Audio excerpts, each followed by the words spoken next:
Good day, everybody, greetings. It's the Crow again. It's been a tough journey since August when I was injured in Turkey, injured my back.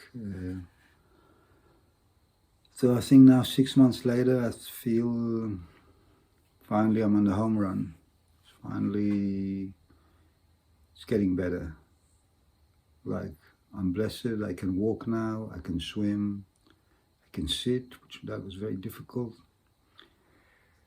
And yeah, give thanks and praises to the Almighty and to all the people who supported me along the way to heal and this healing journey. So first, I have to admit defeat on some level. Although I divorced myself from YouTube because I don't believe in their ethics and everything, and I've tried to focus on alternative platforms, which I will still focus on. I will also post on YouTube. I will try to just, you know how everybody does it these days. You just call this something else, and the C word, you know, let's call it cow shit. Yeah. There's a lot to talk about, but I'd like to start with something happened to me a few weeks ago. I saw this video, which was really disturbing. I couldn't sleep for a few nights, of two young Ukrainian boys. I mean, I would be surprised if they were 18. And it was battle. And this Russian soldier came to them and pointed a gun at them and told them to surrender, to hand over their weapons and to surrender, and they'll be okay. And they look so shocked. Even thinking about it really moves my heart, really disturbs me. They look so shocked. They look shell-shocked. And he tried to grab their weapons, and they just they were frozen. And it was battle. There was soldiers running everywhere. They were screaming and everything. And he said to them, "Give me your weapons, you'll live." And they just wouldn't give him his weapons. And then he shot them, point blank. They were both dead. They were not warriors. They were probably just kids that were brought into this war.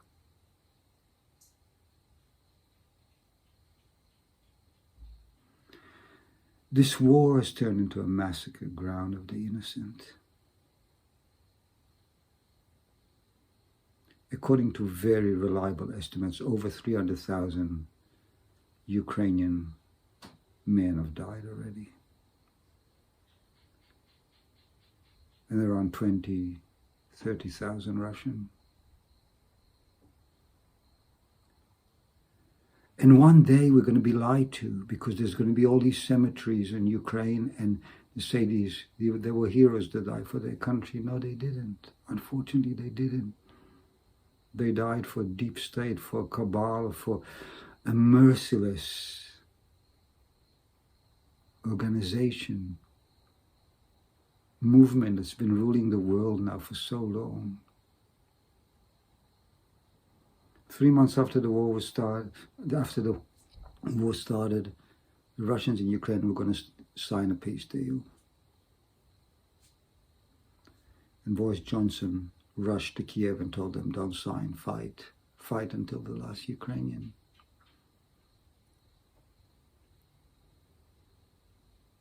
This is a geopolitical game of the West, of NATO, of the United States more than anything, fighting Russia. And they're using Ukraine as the battlefield. I really call on all my Ukrainian brothers and sisters, and I have many. Like I said in past videos, I've been to Ukraine, I've been to Russia, I spent time in both countries. I call on the Ukrainian brothers and sisters to wake up, You're being used. You know that. Many of you know that. And I'm the woman I call, stop sending your men to battle. This is not a heroic battle. This is Zelensky and the cabal using the men of Ukraine to sort of weaken Russia for their agenda. Ukraine cannot win.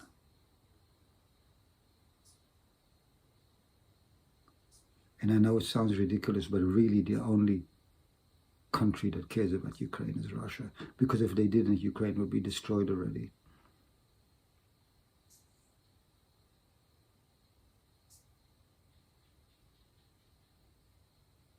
This is global Nazism that is using Ukraine and the small element in Ukraine that's Nazi too to fight Russia.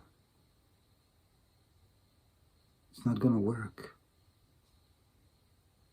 At the end, Ukraine is going to be one big cemetery.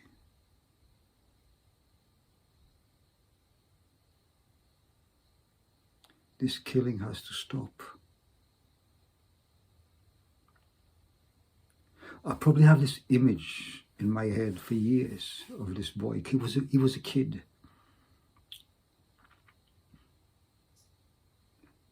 He probably had a few weeks training and was sent. I could see it. I could see it on his reaction, his movement, on his movements. I know what it is to be a warrior. He was not trained, nothing.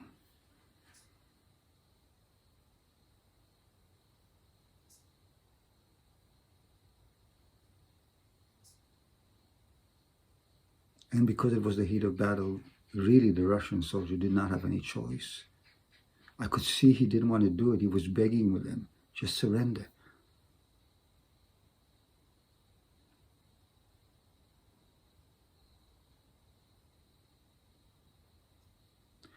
There has to be an uprising in Ukraine to say, stop this war. There has to be an uprising all over the world. And this is the interesting thing.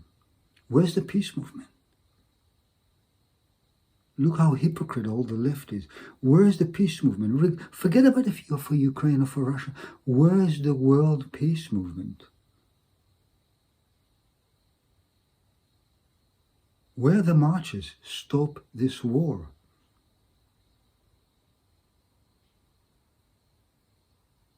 Nobody's even calling for peace talks. Nobody's calling for anything. Or the climate change and cow shit activists. Where are they? Why aren't they calling to stop this war, to start a dialogue?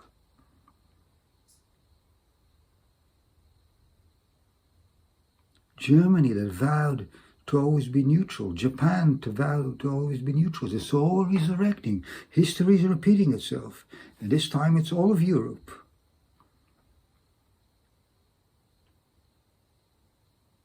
This is some deep thinking to do here.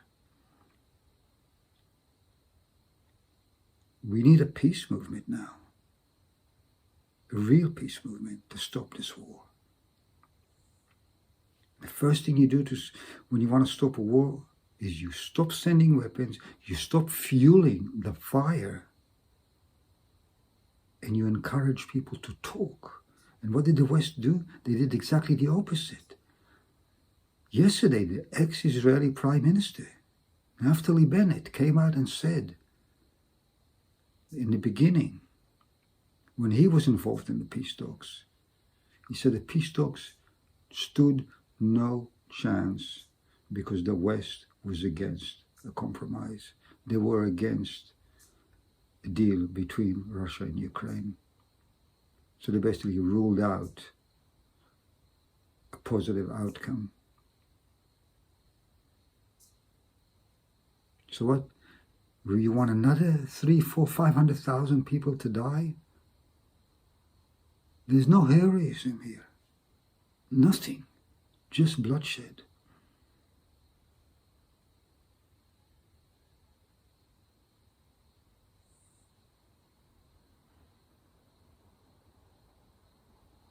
That's all what I have to say today. I mean, I'm going to slowly resurrect this channel now that I have my health back. And let's pray for peace, for understanding, for universal brotherhood. Let's know inside our hearts that another world is possible without this conflict and divisions. And like I said so many times before, everywhere I go in the world, the Ukrainians and Russians live as one family.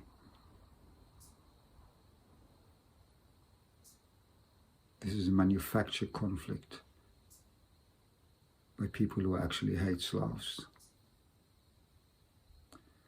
Blessed be everybody, and until next time, namaste.